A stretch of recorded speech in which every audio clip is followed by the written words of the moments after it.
someone like me who can't remember what he ate for breakfast, the amount of knowledge that these two gentlemen share in their heads, they've forgotten more than I will ever know. And I mean, just the history and the names and the information that you know and the people you've met, it's fascinating to me. And William S. Burroughs, I think, he might roll in his grave, you know, as I say this, but in today's parlance, you know, when you think of the Kim Kardashians and the social media influencers that we have today, William S. Burroughs was one of the most influential people in rock culture. I read an article earlier today about the number of people that sought him out as an influential person, and the names are just, they're amazing. So well, we each brought our nerd. Yeah. To your nerd night. Yes, yeah, absolutely. And the place that anyone, if I can plug a book. Yeah, please do. Because it's not all about Burroughs. Casey Ray has just published this book called William S. Burroughs and the Cult of Rock and Roll. And it traces Burroughs' personal relationship with all of these musicians who sought him out and whom he influenced and who in some ways influenced him.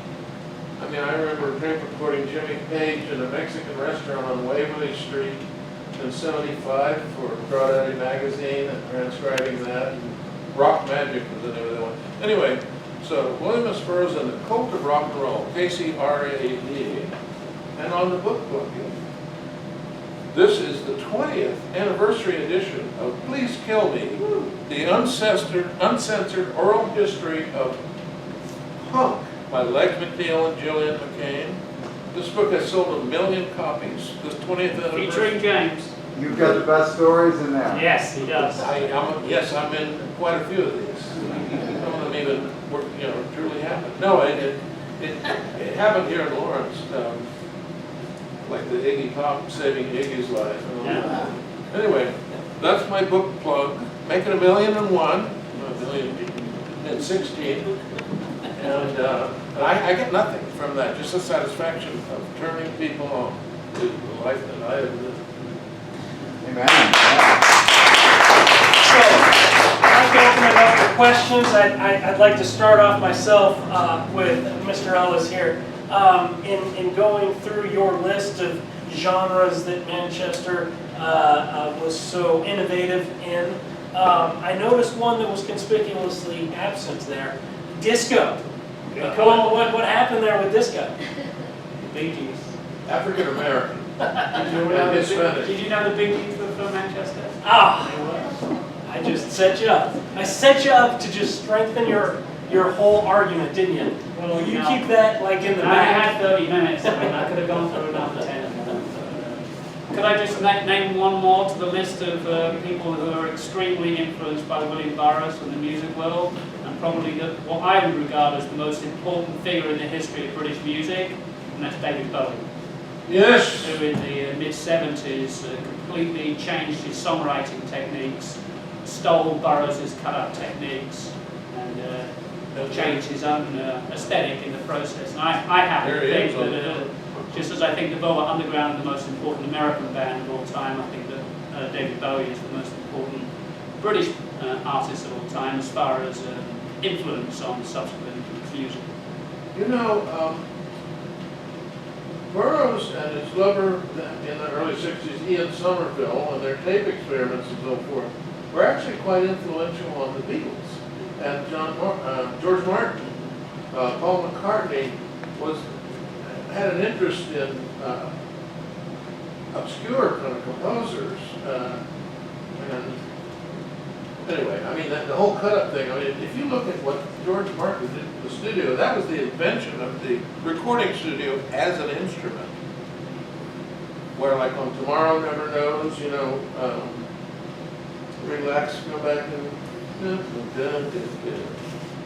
the tape was going out of one machine, through another machine, through the hallway to another machine, wrapping around many capstans with all these helpers holding the tape up so that it could, right, Tomorrow Never Knows. Yeah.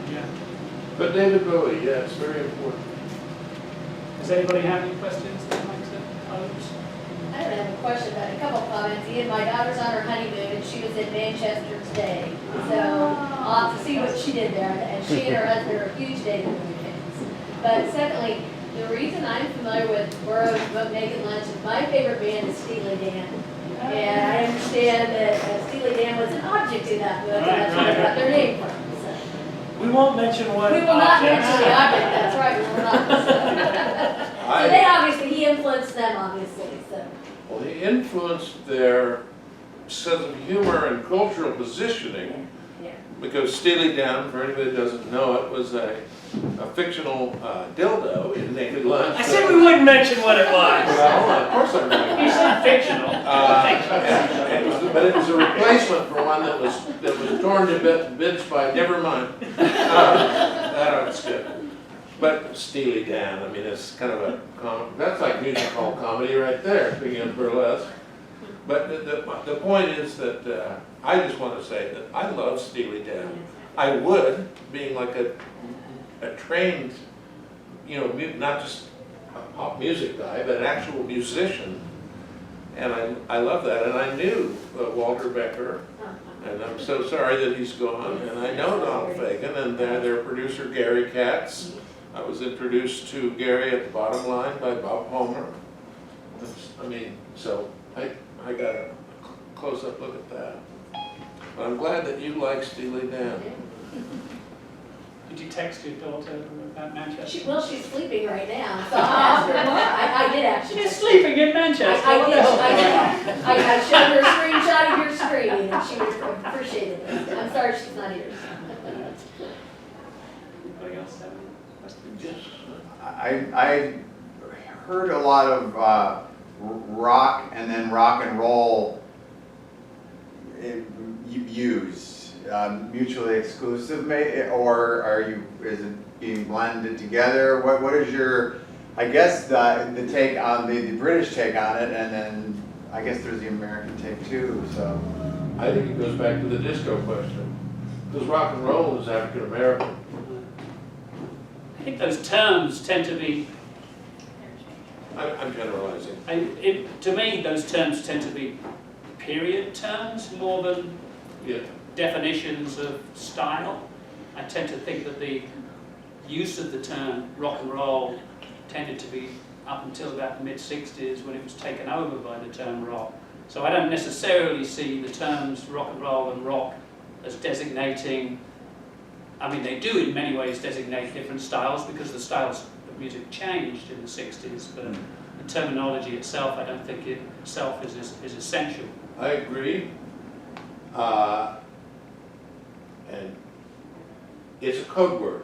Rock and roll, there's a song, very famous Black American song, Good Rockin' Tonight. I mean, what? I don't have to spell this out for Yeah, anybody, go back do to I? Steely Dan's dildo at some point, don't we? Yeah, well, the point is, that's what I said, sex, drugs, and rock and roll. Well, actually, those are kind of like, there's a great synonymity there. Right. Because you have the pill in 1960, that makes sex possible, plus drive-ins and convertibles. Well, just the word, the expression itself has sexual connotations to it. Denotation. Yeah. So, anyway, but I don't know. Rock just becomes a broad umbrella term, I suppose. well, so you were around like Johnny Thunders and Yes. guys like Alan Vega and stuff who were very, they were I knew projecting Suicide. rock and roll. That's what they were trying to do, was just rock and roll, and not, I mean, rock I guess wasn't even, I guess it was starting in the early 70s, the transition, but those people were still very, very much I rock think and roll. The Ramones, Yeah. who, incredible to me that they're all four gone. They came out of a pop kind of an early 60s thing, like they were like the Circle on 78 RPM. You know? You know who one of their biggest influences was? I doubt it. Hermits! No. Manchester! Really Peter Yes, Newman? absolutely. Really? They No, loved you don't. Hermits. I don't doubt it. Actually. Well, they also loved the Basic Rollers, so there you go. The Circle's not a good example because they were like this sort of a Peter and Gordon kind of spin-off of Paul Simon. I mean, the Circle Turn Down Day, Red River Fall, those are Paul Simon songs. So, but the idea being like, Poppy, there's nothing groovier we could do than laying around doing nothing. So obviously, you know, there's a tremendous amount of history in rock and roll, and you guys are familiar with and have met and hung around with some of the most influential artists. How are there any of today's artists and today's genres, rap, you know, the pop, things that are going on today that are influenced by some of that history still? I mean, how specifically? I guess I'm thinking more of rap, and because you mentioned rock and roll is a black music. It is an African American music, and I'm just interested in how it all kind of continues that longevity.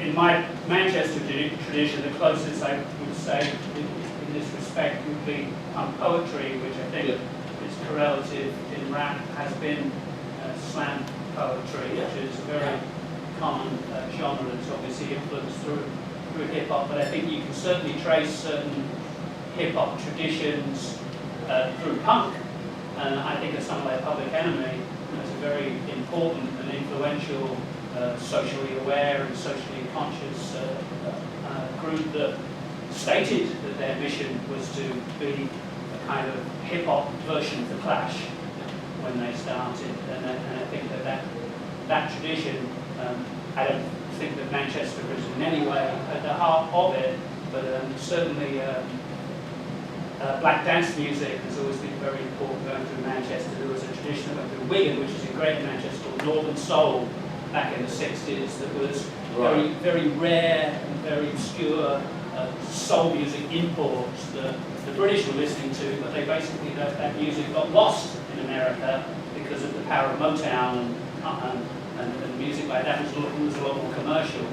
And the bands like the Stone Roses, if you listen to them, you can hear the sounds of Northern Soul that run through old, obscure, raw and rawly produced American soul music from the mid-1960s.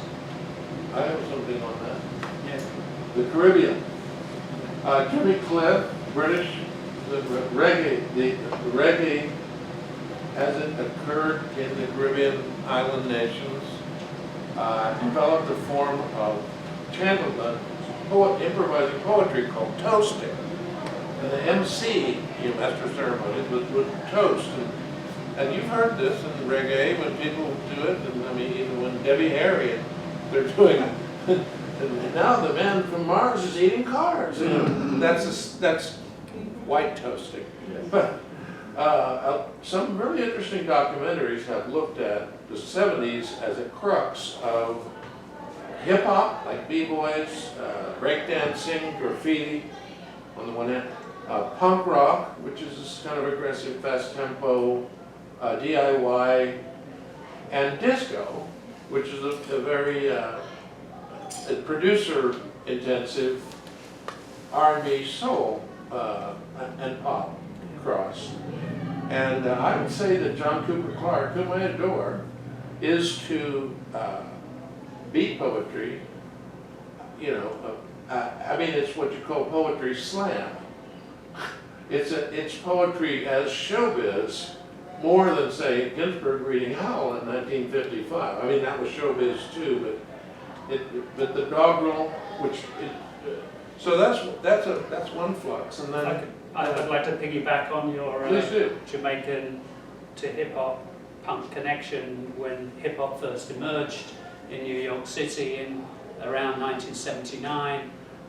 You mentioned Blondie, which was one of the first times most people ever heard kind of versions of hip-hop in the song Rapture, which was a big hit where Debbie Harry went into her thing, and you also had at the same time the Clash on the album Sandinista were doing early hip-hop songs from when they went to New York to play some shows, and were very influenced by the They had Grandmaster Flash and the Furious 5 open up for them for a series of gigs in New York. And Cool Herc, the very first hip-hop artist, came from Jamaica, out of the reggae tradition. So there was a lot of cross-pollination. Johnny Rotten did a single with Africa Bambaataa, who was one of the originals as well. Malcolm McLaren, the manager of Sex Pistols, did a lot of work with the hip-hop scene as well around that time as well. In the early years of hip-hop in New York, there was a very strong cross-pollination, just as there was within reggae and punk in Britain,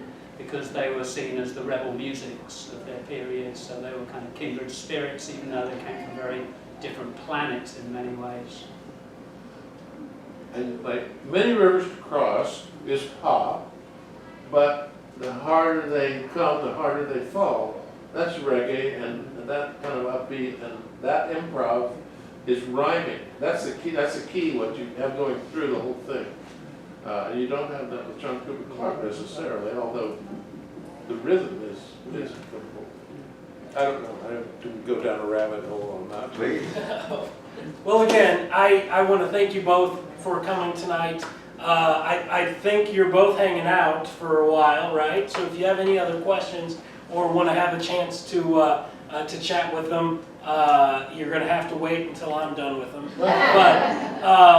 But I want to thank you all. Our next Nerd Night event here at the Myers Hotel Bar will be July 20th. We have the speakers lined up, at least penciled in, so I don't want to give you the tease on what those will be yet, but of course we'll be sharing those out via the Tonganoxie Public Library Facebook page. So if you don't like them yet, please do. And I want to again thank you all for coming very much. Thank you to Stephanie, who's here now. You mentioned you shouted her Get your out. tats You out, called her Steph. for Stephanie with the tats, the Hacienda boys. So again, Stephanie and Kate, who is behind the bar tonight, be sure to thank them for hosting us this evening, and thank you again for coming. So, thank you both. Also, if you haven't paid $5, Jake, are you taking that money? I haven't taken the money. Seriously, I thank you all for coming. I don't think we've ever collected from everybody, so by all means, if you have an interest in supporting the public library, Tonganoxie Public Library, in our new building, which is going down at the end of downtown, and there's an empty lot. There used to be a grade school there, just donate a little something at the bar, and I'll collect that and thank you. If not, whatever. I hope you had a good evening. I hope you enjoyed the presentations. Thank you. Thank you all.